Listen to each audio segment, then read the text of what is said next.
Et si je vous disais que votre sentiment de culpabilité n'est pas une preuve de votre faute, mais une arme souvent utilisée contre vous?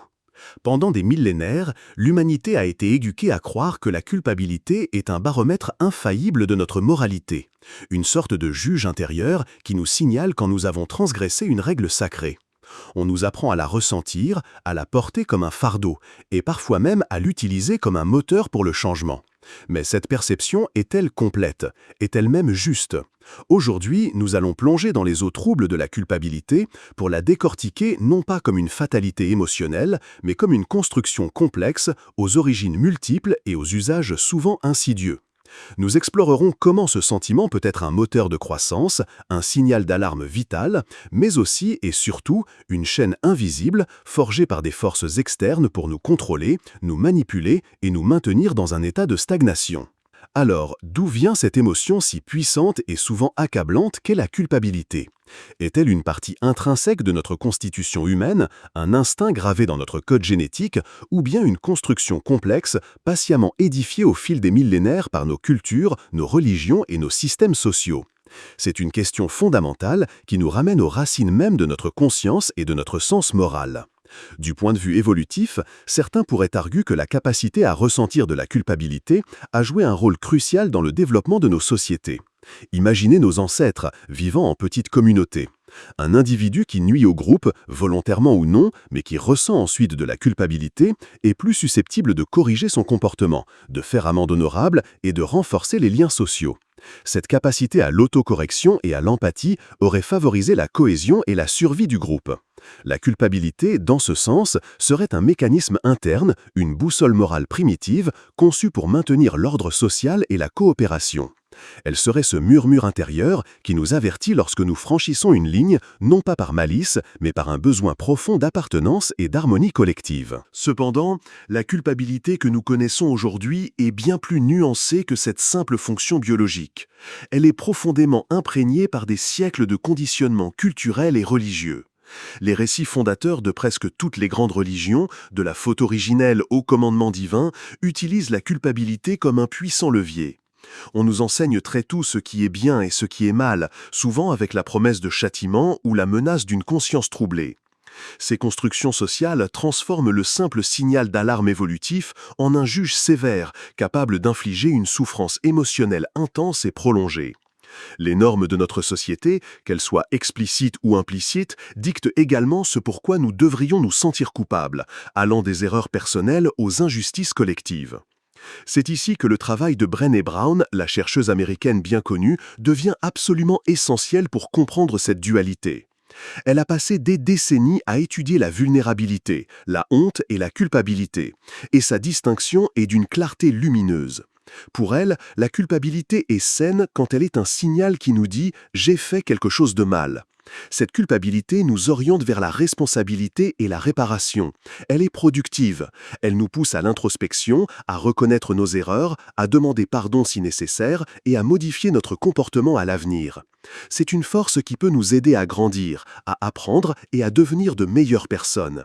Elle nous ancre dans notre humanité partagée, nous rappelant que nous sommes faillibles mais capables de correction. En revanche, la honte est toxique, car elle nous dit « je suis mauvais ». La honte ne se concentre pas sur l'acte, mais sur l'identité. Elle est paralysante, isolante et profondément destructrice. Quand nous nous sentons honteux, notre instinct premier est de nous cacher, de nous retirer, de nous isoler, car nous avons peur d'être vus pour qui nous pensons être, indignes, défectueux, intrinsèquement mauvais. Cette honte n'encourage pas la réparation. Elle nourrit la haine de soi et sape notre estime de soi. Elle devient un poison intérieur qui nous consume lentement, nous empêchant d'agir, de nous connecter et finalement de guérir. Elle est la version déformée et pathologique de la culpabilité, un poids dont il est presque impossible de se défaire sans un travail conscient et souvent accompagné. Comprendre cette différence est la première étape cruciale pour démanteler la culpabilité toxique et embrasser la responsabilité authentique. Maintenant que nous avons posé les bases de la distinction cruciale de Brené Brown entre la culpabilité saine, celle qui dit « j'ai fait quelque chose de mal » et nous pousse à la réparation, et la honte toxique, celle qui murmure insidieusement « je suis mauvais » et nous paralyse, il est temps d'examiner les multiples visages que peut prendre cette émotion dans notre existence.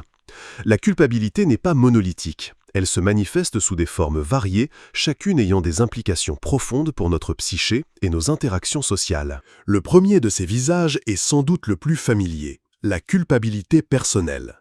C'est le poids que nous ressentons après une action que nous regrettons ou une inaction que nous déplorons. Que ce soit un mensonge dit à un proche, une promesse non tenue, une parole blessante ou le fait de ne pas avoir aidé quelqu'un alors que nous le pouvions, cette culpabilité est un signal direct de notre conscience. Si elle reste dans la sphère de la culpabilité saine, elle nous conduit à l'introspection. Qu'ai-je fait? Comment puis-je réparer cela? Comment puis-je éviter de répéter cette erreur? Elle nous pousse à demander pardon, à modifier nos comportements, à faire preuve de plus de diligence ou d'empathie. C'est un processus actif orienté vers la croissance. Cependant, lorsque ce sentiment bascule vers la honte, le dialogue interne change radicalement. Au lieu de « j'ai fait une erreur », la voix devient « je suis une erreur ».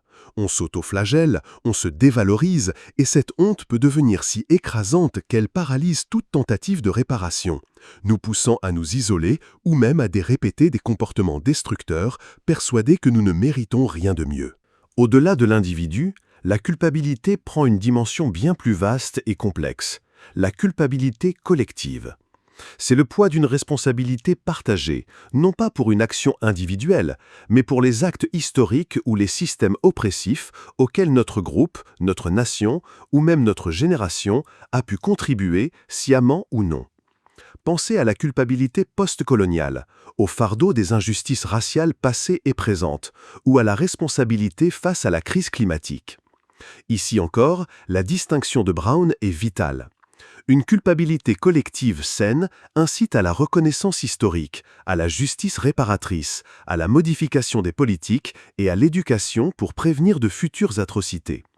Elle dit « Nous, en tant que société, avons permis ou perpétué cela, et nous devons collectivement agir pour y remédier. » C'est une force motrice pour le progrès social. Mais quand elle dégénère en honte collective, elle peut entraîner le déni, la polarisation ou un sentiment d'impuissance paralysant. Nous sommes une nation mauvaise ou notre peuple est intrinsèquement coupable peut mener à la victimisation, au refus de toute discussion constructive ou à une autoflagellation qui n'aboutit à aucune action concrète, enfermant tout le monde dans un cycle stérile d'accusations et de ressentiment. Enfin, et c'est peut-être le visage le plus insidieux, la culpabilité est très souvent un outil de manipulation. Dans les relations interpersonnelles, c'est l'arme de l'appel au chantage émotionnel. « Si tu m'aimais vraiment, tu ferais ça pour moi » ou « Regarde tout ce que j'ai fait pour toi, et voilà comment tu me récompenses ». Ces phrases, loin de chercher une véritable compréhension ou réparation, sont conçues pour instiller la honte. Elles visent à nous faire sentir intrinsèquement mauvais ou ingrats si nous n'accédons pas à la demande, nous enfermant dans un rôle d'obligé. Plus largement, les systèmes politiques, les religions et même la publicité utilisent la culpabilité pour contrôler nos comportements. On nous rend coupables de nos modes de vie, de nos choix de consommation, de nos opinions, nous incitant à la conformité par la peur d'être jugés mauvais ou irresponsables. Ce n'est pas la culpabilité qui nous pousse à réparer une faute, mais une honte orchestrée pour nous dicter comment penser, agir ou acheter, transformant notre conscience en une cour de justice dont les verdicts sont déjà écrits. Distinguer ces visages est la première étape pour reprendre le contrôle de notre boussole émotionnelle. Après avoir exploré la nature de la culpabilité personnelle et collective et la distinction fondamentale entre le remords sain et la honte toxique, il est impératif d'examiner comment ce mécanisme émotionnel est instrumentalisé à une échelle bien plus vaste par les systèmes mêmes qui nous entourent. Le système, qu'il soit politique, économique, médiatique ou social, a depuis longtemps compris le pouvoir de la culpabilité pour influencer les comportements, maintenir le statu quo et, en fin de compte, exercer un contrôle subtil mais omniprésent sur les masses. Prenez le domaine du marketing et de la publicité.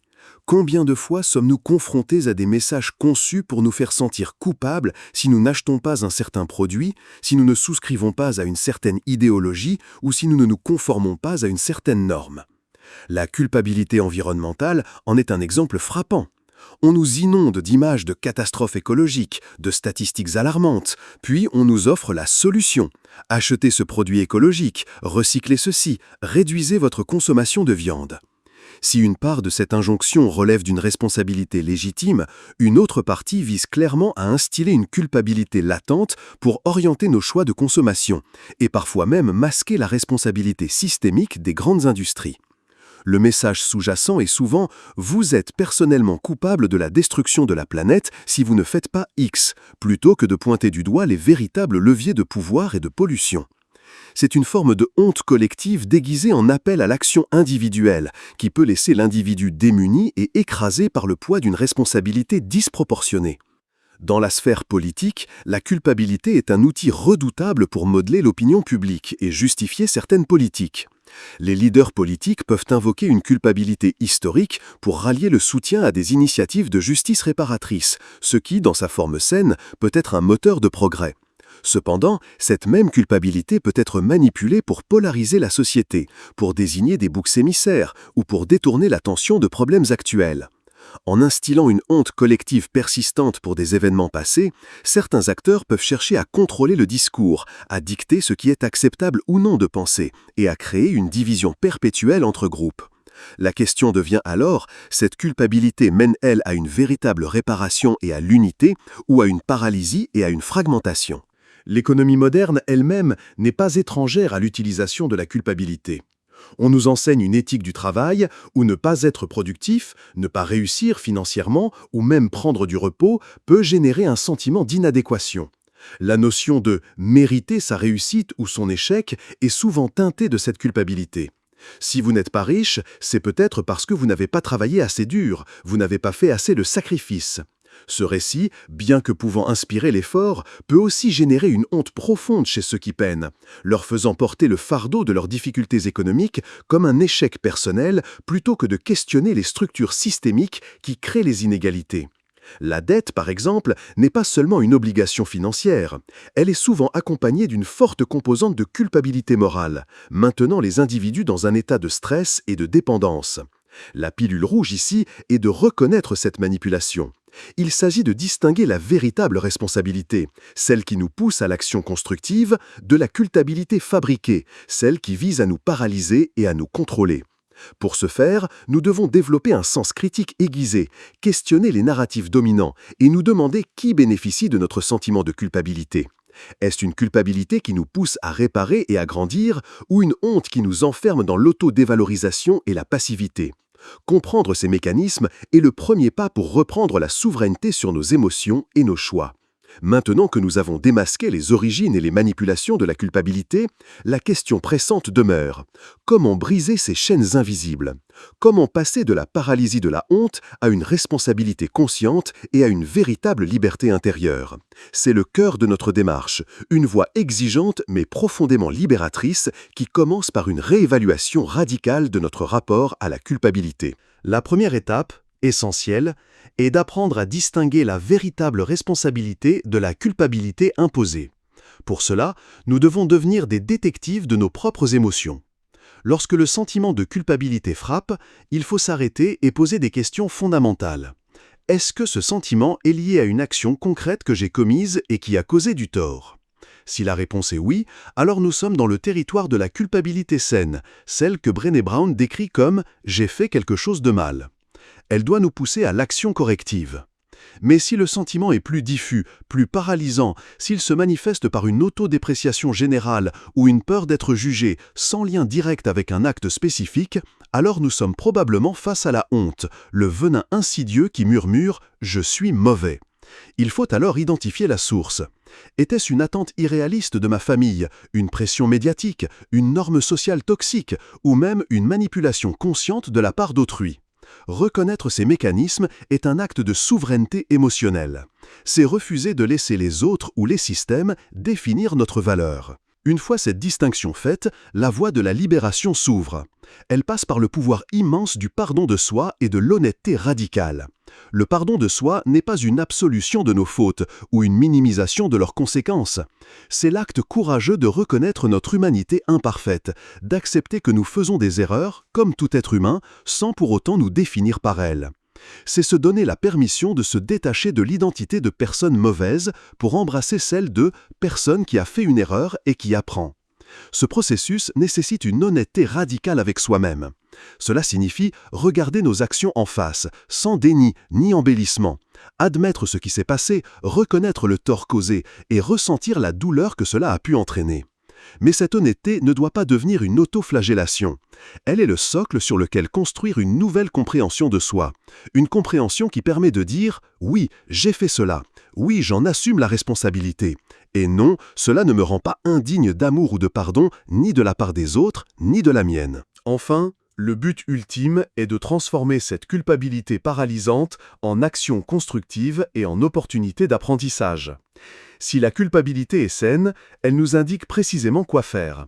Présenter des excuses sincères, réparer un dommage matériel, changer un comportement spécifique ou contribuer activement à une cause que nous avons pu négliger. C'est un moteur puissant pour le changement et la croissance personnelle.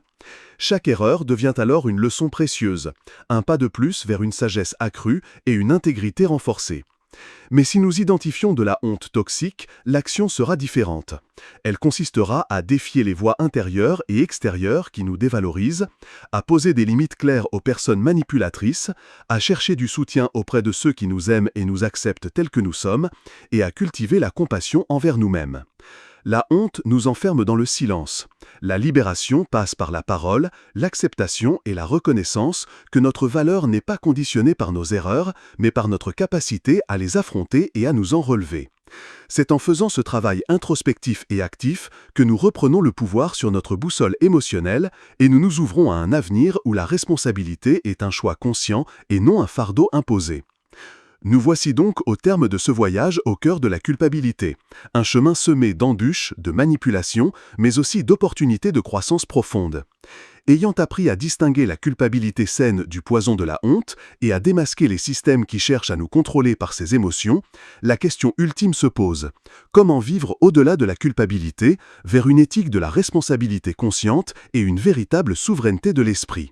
C'est ici que réside la promesse de la pilule rouge, une liberté authentique. Vivre avec intégrité sans le fardeau de la culpabilité n'est pas une invitation à l'irresponsabilité ou à l'égoïsme. Au contraire, c'est une exigence plus élevée de soi. L'intégrité authentique ne naît pas de la peur d'être coupable, mais d'un alignement profond entre nos valeurs les plus élevées et nos actions quotidiennes. C'est choisir d'agir avec bienveillance, honnêteté et courage, non pas parce que nous craignons le remords ou le jugement, mais parce que ces actions sont en accord avec la personne que nous aspirons à être. Cela signifie que lorsque nous commettons une erreur, car nous en commettrons inévitablement étant humains, nous l'abordons non pas avec une autoflagellation paralysante, mais avec une curiosité et une détermination à apprendre. La responsabilité consciente est proactive. Elle anticipe les conséquences de nos actes, évalue les impacts potentiels et nous pousse à faire de notre mieux, sans la pression constante d'une perfection irréalisable. Il s'agit de cultiver une robustesse psychologique qui nous permet de dire « J'ai fait de mon mieux avec les informations dont je disposais à ce moment-là, et si je devais le refaire, fort de cette nouvelle sagesse, j'agirais différemment. » Par ailleurs, une vie au-delà de la culpabilité manipulatrice nous permet de cultiver une empathie et une compassion plus pures, débarrassée des réflexes de défense ou de la peur d'être exploités. Nous pouvons offrir notre soutien, notre écoute et notre aide sans craindre d'être entraînés dans le tourbillon de la honte d'autrui ou de nous voir attribuer une responsabilité qui n'est pas la nôtre. Cela exige de poser des limites claires et saines, comprendre que nous ne sommes pas responsables des émotions ou des choix des autres, même si nous pouvons sympathiser avec leur douleur. L'empathie, dans sa forme consciente, est une connexion profonde d'âme à âme, une reconnaissance de la souffrance de l'autre sans pour autant la prendre sur soi. La compassion nous pousse à agir avec bienveillance, mais elle nous enseigne également à distinguer un appel sincère à l'aide d'une tentative de décharger une honte projetée. Nous sommes ainsi capables d'être un pilier de soutien, un miroir pour la vérité, sans devenir une victime collatérale des schémas de culpabilité d'autrui. Le chemin vers une liberté d'esprit authentique et une souveraineté individuelle est l'aboutissement de cette démarche. C'est l'affirmation de notre droit à définir notre propre échelle de valeur, à prendre nos propres décisions et à naviguer le monde non pas en réaction à des menaces de culpabilité, mais en accord avec notre boussole interne. Cela signifie avoir le courage d'être imparfait, d'être vulnérable et de se pardonner nos propres travers, tout en restant engagé dans un processus d'amélioration continue. Cette souveraineté n'est pas de l'isolement, mais une posture de force qui nous permet de nous engager pleinement avec le monde et avec les autres, à partir d'un lieu d'authenticité et de puissance personnelle. Elle nous libère des chaînes invisibles de la manipulation, nous permettant de choisir nos responsabilités, non de les subir. Alors je vous pose la question, êtes-vous prêt à défaire les nœuds de la culpabilité qui vous retiennent? Êtes-vous prêt à embrasser une éthique de la responsabilité consciente où vos actions sont guidées par l'intégrité plutôt que par la peur? Et comment cette nouvelle compréhension pourrait-elle transformer votre manière de vivre, d'aimer et d'interagir avec le monde? Je vous invite à explorer ces questions. Les réponses, je vous l'assure, se trouvent au-delà de la culpabilité. Nous avons parcouru ensemble un chemin complexe, démêlant les fils de la culpabilité, cette émotion à double tranchant. Nous avons vu qu'elle n'est pas toujours le juge imparfait que l'on nous a appris à vénérer, mais plutôt une force malléable, capable d'être un catalyseur de croissance ou un instrument de contrôle. Grâce aux éclaircissements de Brené Brown, nous avons appris à distinguer le remords sain, celui qui dit « j'ai fait quelque chose de mal » et nous pousse à la réparation, de la honte toxique, cette voix insidieuse qui murmure « je suis mauvais » et nous paralyse, nous isolons dans la peur et l'autodépréciation. Nous avons plongé dans les multiples visages de la culpabilité, celle que nous ressentons personnellement pour nos actions, celle qui pèse collectivement sur les héritages historiques, et surtout, celle qui est astucieusement utilisée par les systèmes, les médias et même nos proches pour orienter nos choix, nos pensées et nos comportements. L'essence de la pilule rouge ici est de reconnaître cette manipulation, de refuser d'être défini par une honte imposée et de reprendre le contrôle de notre boussole émotionnelle.